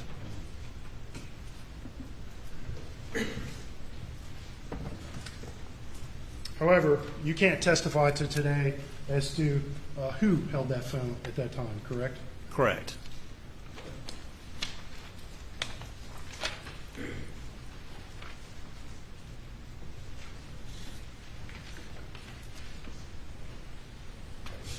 All right. And let's keep going here for a little bit. We're at 8:53:12, and, 8:53:24, and that's line 4417. What do you see again? It shows an end time for orientation change from portrait. Okay. And then we see lines 4418 and 4419, we see the display come on and off, correct? Yes, sir. It shows the end time of display on, and then it shows the start time of display off.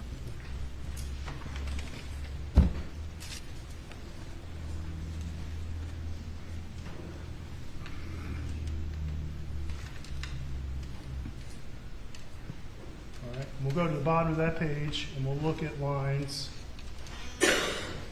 4428 and 4427.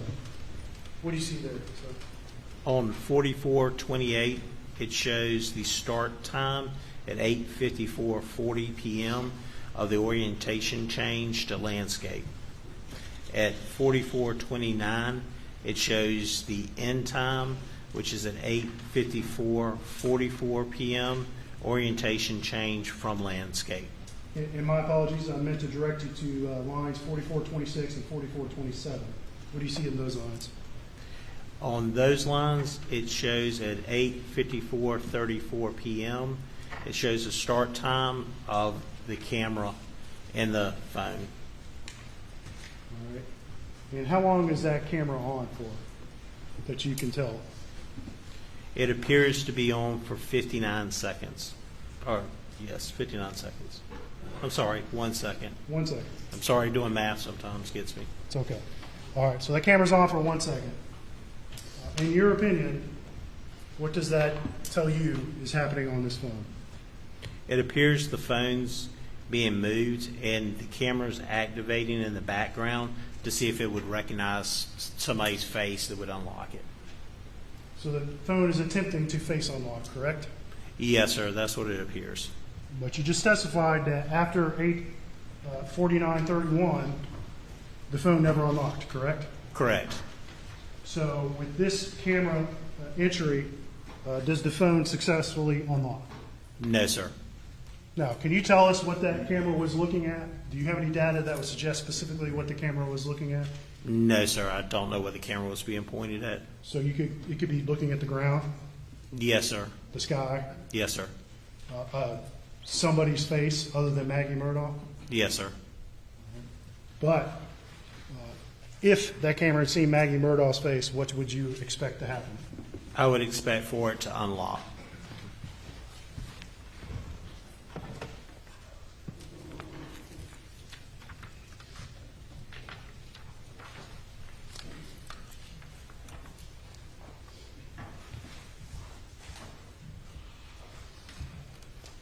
Okay, let's keep going.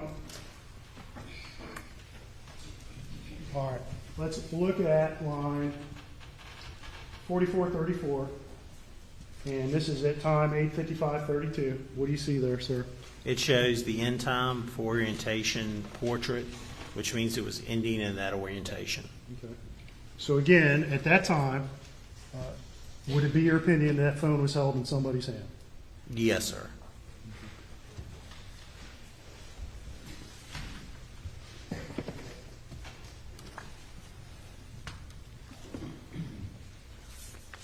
Okay, and let's look real quick at the bottom of that page, and that's line 4441.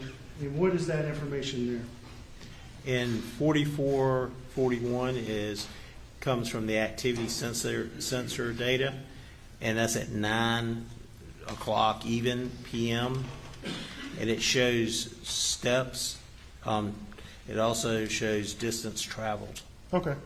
And let's talk about the steps for a minute. You've produced another report that specifically focused on steps that you pulled from this phone, correct? Yes, sir. Correct. Right. And that shows more granular data of when steps occurred than this report shows, correct? Correct. And so just because we see 9 o'clock on this report, does that mean that steps occurred exactly at 9 o'clock on this phone? No, sir. It's the 2 after the 9 o'clock on that, which means it would be a range as Okay. far as example would be like 9 to 10 for the total steps. And you prepared another report that would show specific steps during a specific time range, correct? Yes, sir. Okay.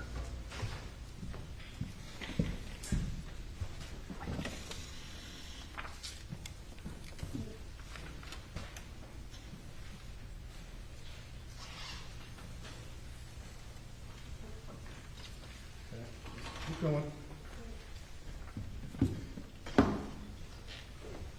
All right, let's look at line 4447. What do you see there? 4447 shows from the call log database an incoming call at 9:04:23 p.m. Okay, and who's that call from? It's from phone number 1-803-942-1227 PA. And that's the call that we discussed in Maggie's specific call log, correct? Yes, sir, it is. And that's at 9:04:23, correct? Yes, sir.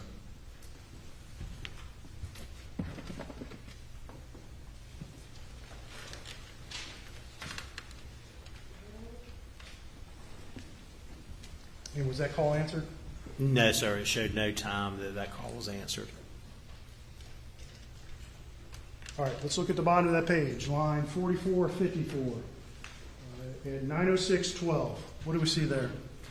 At 9:06:12 shows the start time of an orientation change to portrait. Okay. And again, in your opinion, what does that tell you about whether this phone is in someone's hand? In my opinion, it would be in somebody's hand that was changing it from landscape up to portrait, lifting it. And that's at 9:06:12, correct? Yes, sir.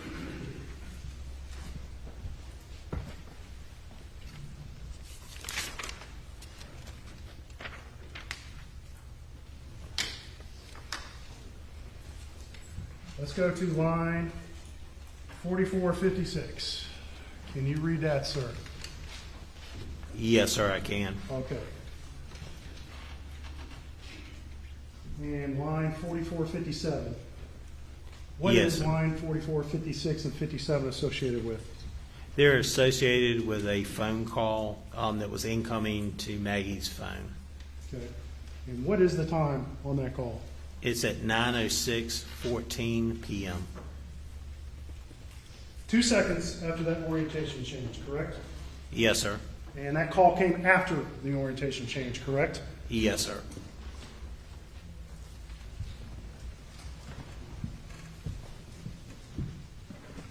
And again, you can't tell us whose phone, or your digital forensics can't tell us whose hand that phone was in at that point. Correct. All you can tell us was the phone was locked at that point, correct? Yes, sir.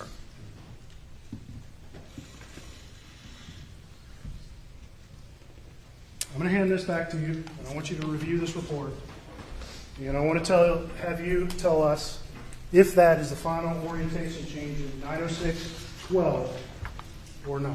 You see if you see any further orientation changes after that point.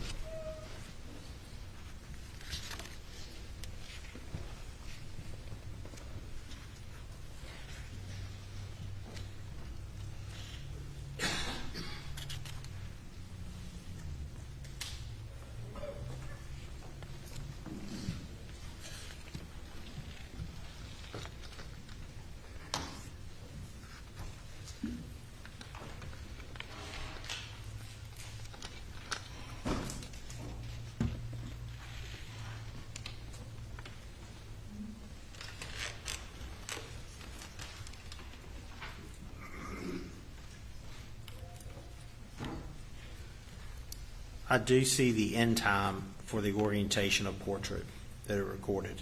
Okay, what time was that? It was at 9:06:20 p.m. Okay. And when you say end time, what do you mean? It's just the time that it recorded that it stopped in recording that portrait mode. It So you does saw not. the excuse me, I don't mean to interrupt. Please finish. I'm sorry. I was going to say I don't see any orientation change to landscape after that in this report. Okay. So at 906.12, the orientation change starts, correct? Yes, sir. At 906.14, there's an incoming call from Alex, correct? Yes, sir. And after that point, you do not see any more orientation changes, correct? Correct.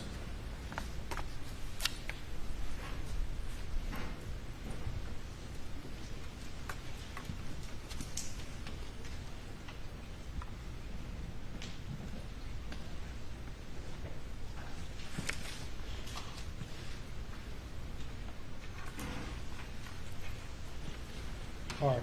Let me direct your attention. Excuse me. You talked about the 906.20 orientation change in time, correct? Yes, sir. All right. And then we see at line 4461 another incoming call, correct? Yes, sir. That was at 9:06:51 p.m. and that was from 1-803-942-1227 PA. Okay. And that's Alex's phone, correct? Yes, sir. And that's the third phone call within about 2 minutes from Alex, correct? Yes, sir.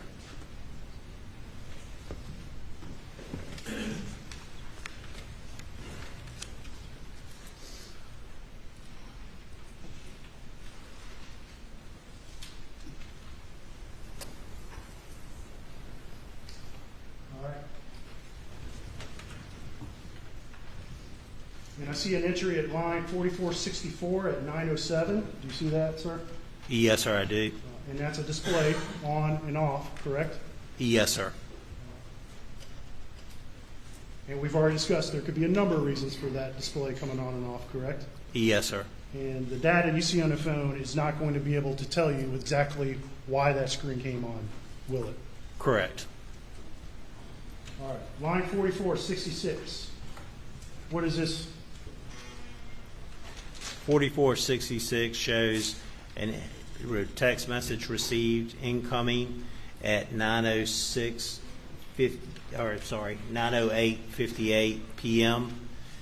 From the phone number 1-803-942-1227 Alex to Maggie Murdaugh. What does that text say? It says, "Going to check on M. Be right back." All right. I'm going to put you on the spot here. That call occurred at the last call from Alex occurred at 9:06:51, correct? Yes. And the text came from Alex at 9:08:58, correct? Yes. And this was a text that was never read, I believe you testified to in the previous report, correct? Yes, sir, correct. All right, I'm going to put you on the spot here. Can you calculate the time between 9:06:51 and 9:08:58, please?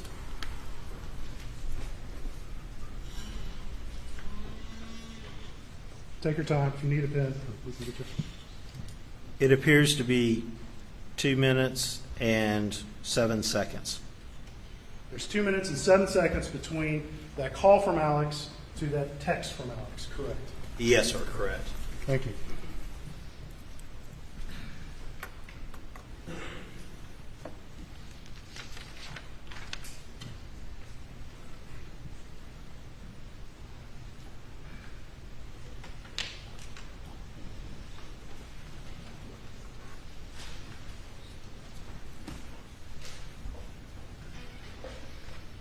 Okay, let's look at lines 44, 65, and above it, 44, 68, and above that's obscured because it's stapled at 44, 67. Do you see those two entries? Yes, sir. And we see that's, mobile SMS at 9:08:58. Is that a data entry that's associated with that incoming text from Alex we just talked about? Yes, sir, it is. And what time is that again? It's 9:08:58 p.m. Okay. What's the next entry on that log? The next entry on the log is at 9:31:44 p.m. Shows an end time of display off. And I'm not going to ask you to do the precise math this time, but roughly how many minutes is that between 9:08:58 and 9:31:44?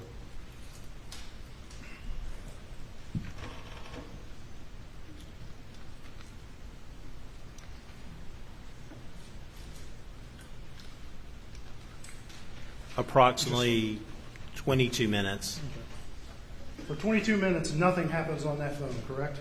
Correct. There's no orientation changes, the phone's not unlocked, there's no incoming calls, nothing outgoing, correct? Correct. The phone just sits there for approximately 22 minutes. Correct. All right. And what do we see start happening at 9:31:44? We see that the display comes on is the start time of that. Okay. And we've talked about this already. We can go forward a little bit. We see the display come on and off a few times in that short span of time at about 9:31 p.m., correct? Yes, sir. But it's just a display coming on. Do you see anything associated with that display coming on? No, sir, not until approximately the 9:34:14 p.m. All right. We'll get to that in a second. But at least for this display coming on, there seems to be no cause for that, correct? Correct. And you previously testified, the screen coming on doesn't tell you a whole lot, does it? No, sir. It could be the phone is being bumped or moved in some way, correct? Yes, sir. It could be the phone's just sitting there and there's some sort of automatic process that causes that phone to light up, correct? Correct.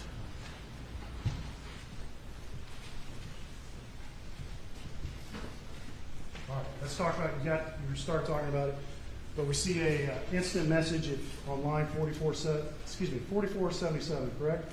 Yes, sir. And that's at what time?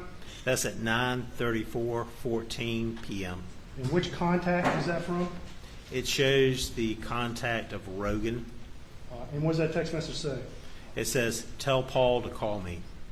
All right, and you previously testified about this in her text message log. Was that text message ever read? No, sir.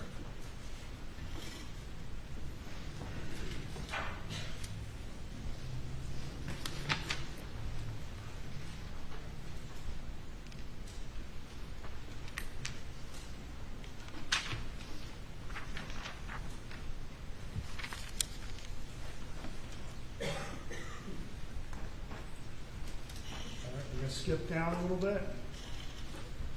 And I'm on line 4498. Yeah, 98. And we see there, it looks like an incoming call, correct? Yes, sir. And who's that from? It is from PA with the phone number of 1-803-942-1227. And was that call answered? No, sir.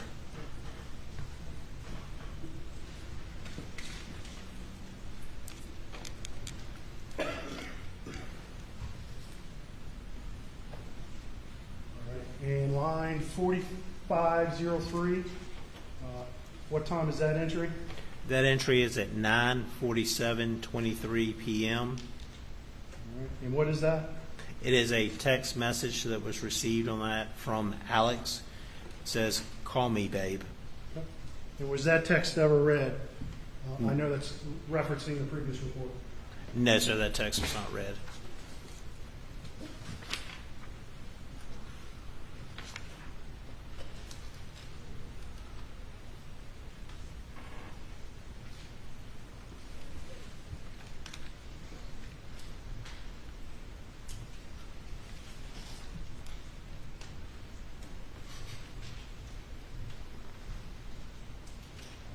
I'm going to hand this report back to you, and I want to have you look at the next few pages. I don't want you to tell this jury whether you see anything in your expert opinion that would indicate that anybody actively used that phone after that last text call.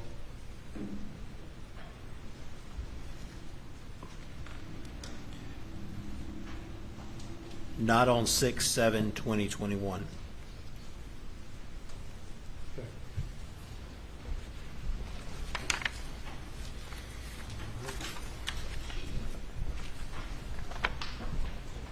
Okay, I'm going to hand you what's been marked as State's Exhibit 284. Take a look at that and tell us what it is, please.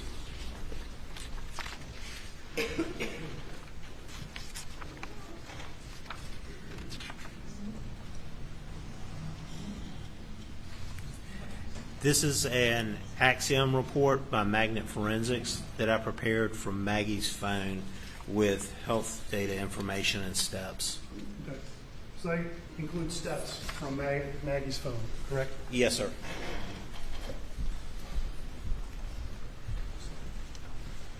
At this time, State would move into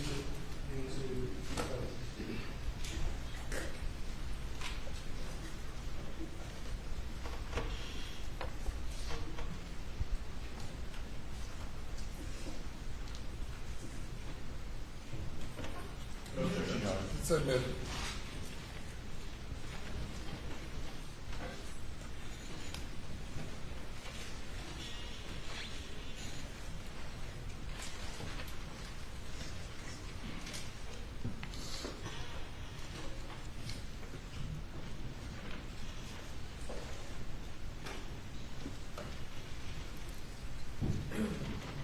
I think I'm going to direct you to record 22, if I'm looking at the right thing. Nope. Record 23, excuse me. All right, record 23. What information does this record tell us? This record tells us that 38 steps were recorded by this phone on 6/7/2021 at 8:17:41 p.m. was the start time, and the end time was 6/7/2021 at 8:18:29 p.m. How many steps were taken at that time? 38 steps. And this is a report that shows the precise time when the steps, at least the phone recorded the steps started and when they stopped, correct? Correct. All right, let's talk about that for a minute. Steps on the phone. How does the phone record steps? How does it decide that there are steps taking place? It's several different ways it can record. It's dependent on how the phone's carried as to how many steps it records. If you carry a phone in your hand and you walk, it's going to record more steps. If you carry it on your waist in a phone case, it's not going to record as many steps because it's not detecting the motion. It's not 100% accurate as far as the steps. There are ways that if you're trying to meet your fitness goal, for instance, you can try to trick a phone or a smartwatch into believing you did more activities and more steps than you actually did. Okay. So, but at a more fundamental level, what is the phone using to determine where the steps are taking place? It's a process running inside the phone that is recording the motion. What does it use to record the motion? As far as Would it be accelerometers? a lot of times it would be. Some of the newer ones are recording actually more than that as far as recording strides and things like that, the newer versions. All right. And in your opinion, the steps that a phone records, is it always 100% accurate? No. And so this says 38 steps. Does that necessarily mean that whoever was holding his phone actually moved exactly 38 steps? No, sir. But what does it tell you in a more general sense? In a more general sense, it tells me that this phone, somebody was holding this phone and took steps, and it recorded steps. All right. And let me reference back to the previous report. I believe you testified that at 8:17, Maggie's phone was unplugged, correct? Yes, sir, it was. All right. And then at 8:17, we start to see steps again, correct? Yes, sir.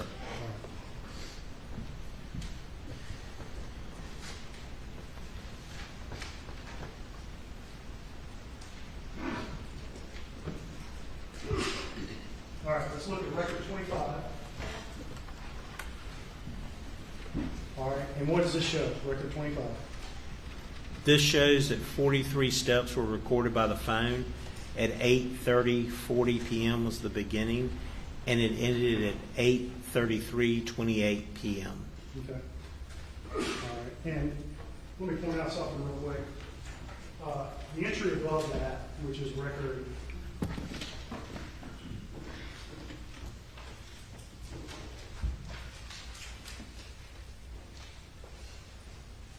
I don't think there's a record number associated with it, but it says 8:10. Oh, my bad.